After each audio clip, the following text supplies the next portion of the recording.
नमस्कार दोस्तों, स्वागत है आपका डारो फैक्ट्स पर, जहां हम आपको डरावनी और रहस्यमयी कहानियों की दुनिया में ले चलते हैं। यहां पर हम आपके लिए लाते हैं असली डरावनी कहानियां और पौराणिक कथाएं जो आपके रोंगटे खड़े कर देंगी। तो जुड़िए हमारे साथ इस खौफनाक सफर पर और जानिए उन कहानियों को जो सदियों से छुपी हुई हैं। सब्सक्राइब करें और बेल आइकन को दबाएं ताकि आपसे कोई भी डरावनी कहानी मिस न हो जाए। याद रखें, ये कहानियां केवल आपके मनोरंजन के लिए नहीं हैं, बल्कि इनकी सच्चाई आपको हैरान कर देगी।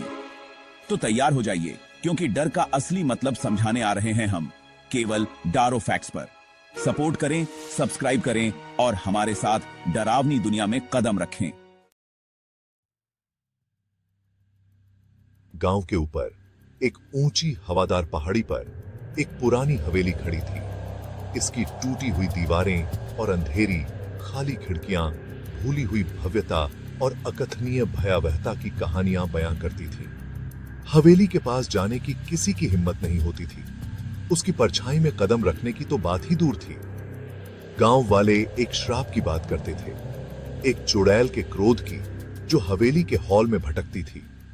कहा जाता था कि हवेली अंधेरे की जगह थी, जहां जीवित लोगों का स्वागत नहीं था और मृतकों को शांति नहीं मिलती थी।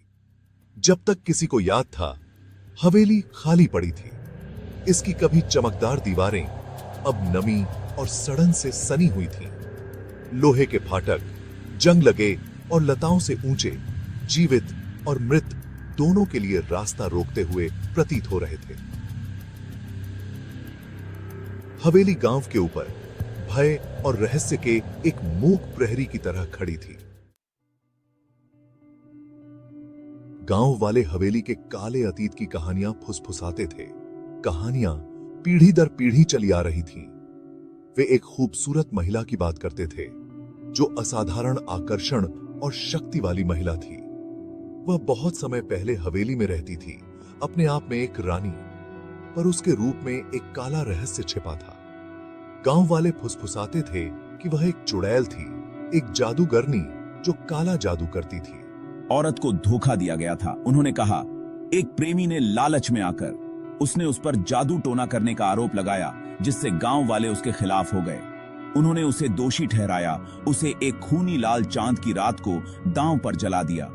जैसे ही आग ने उसे अपनी चपेट में ले लिया, उसने एक श्राप दिया, प्रतिशोध का वादा जो सदियों तक गूंजता रहेगा।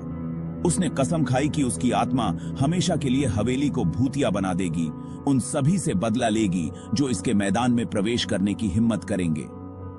उस दिन के बाद से हवेली कई त्रासदियों का दृश्य रही है।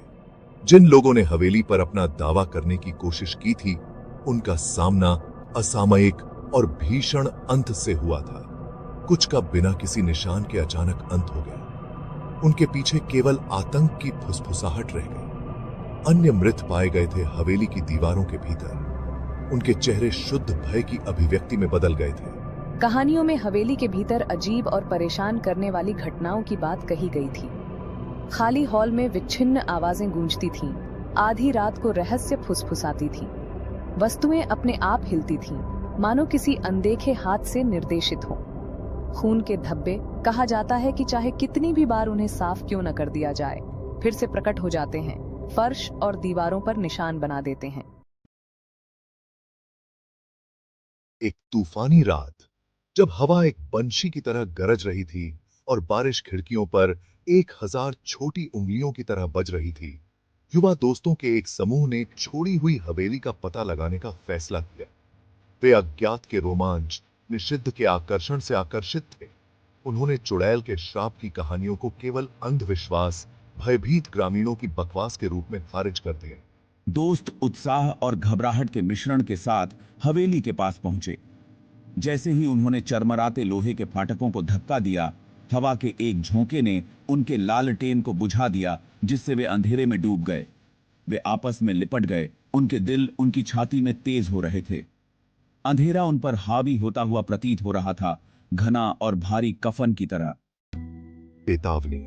गांव के मुखिया बूढ़े हेमराज ने उन्हें न जाने की चेतावनी दी थी।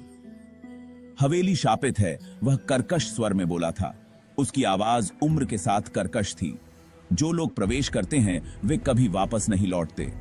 कई लोगों ने उन दीवारों के भीतर अपना दिमाग खो दिया है, चुड़ैल के प्रकोप से पागल हो गए हैं। लेकिन युवाओं ने उसकी चेतावनियों पर हंसी उड़ाई थी। उनका युवा अहंकार उन्हें खतरे से अंधा कर रहा था। वे अंधेरे में चले गए थे। उनकी हंसी रात में गूंज रही थी। मानसून के मौसम में चुड़ैल की आत्मा सबसे मजबूत होती है, हेमराज ने कहा था।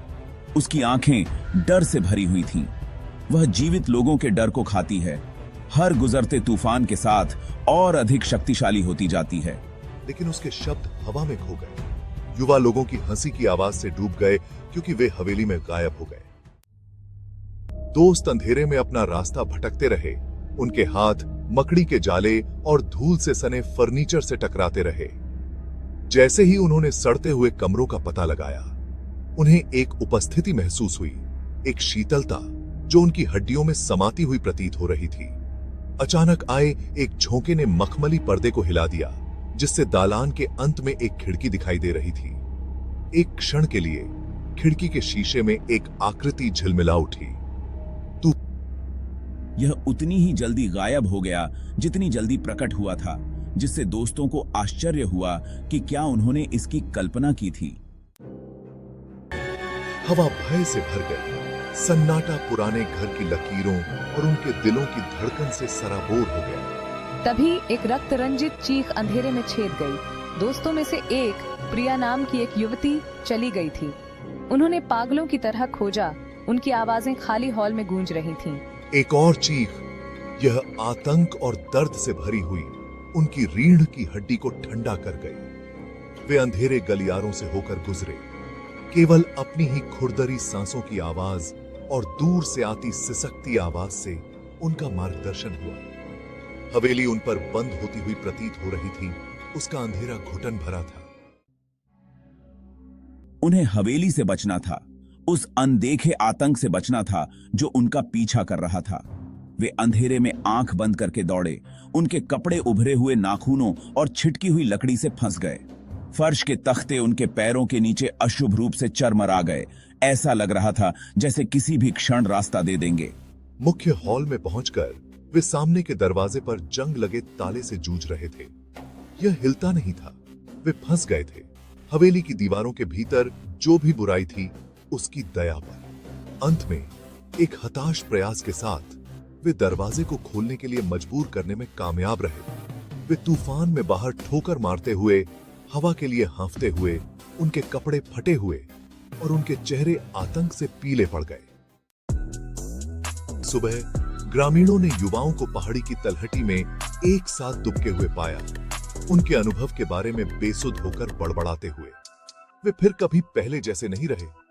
उनके मन उन भयावहता को देखकर बिखर गए जो उन्होंने देखी थी। प्रिया कभी नहीं मिली। पुलिस अधिकारियों की एक टीम बूढ़े हेमराज के साथ सावधानी से हवेली में दाखिल हुई। उन्हें प्रिया का कोई पता नहीं चला। संघर्ष के कोई निशान नहीं मिले। हवेली खामोश खड़ी थी। उसके रहस्य उसकी सड़ती दीवारों के भीतर बंद थे। पिछली रात के आतंक का एकमात्र प्रमाण भय की सुस्त भावना थी जो हवा में व्याप्त थी।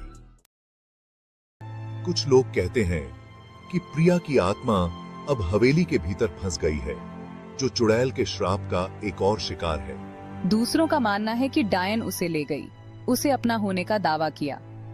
गांव वाले अब पहले से कहीं ज्यादा हवेली से बचते हैं। वे कहते हैं कि तूफानी रातों में आप अभी भी प्रिया की चीखें पहाड़ियों से गूंजती हुई सुन सकते हैं। बदला लेने के लिए चुड़ैल की अमर प्यास की एक भयानक याद दिलाती है। हवेली बनी हुई है मानव स्वभाव के दिल में छिपे अंधेरे का एक मूक प्रमाण।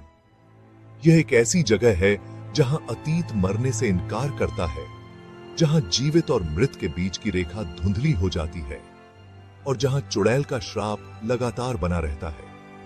पहाड़ी पर स्थित हवेली एक चेतावनी के रूप में खड़ी है। कुछ स्थानों को सबसे अच्छा छोड़ दिया जाता है, कुछ रहस्यों को दफन ही रहने देना बेहतर होता है। तो दोस्तों, कैसी लगी आपको आज की कहानी? अगर आपको ये वीडियो पसंद आई हो तो इसे लाइक करें और अपने दोस्तों के साथ शेयर करें। आपकी प्रतिक्रियाओं और सुझावों का हमें हमेशा इंतजार रहेगा।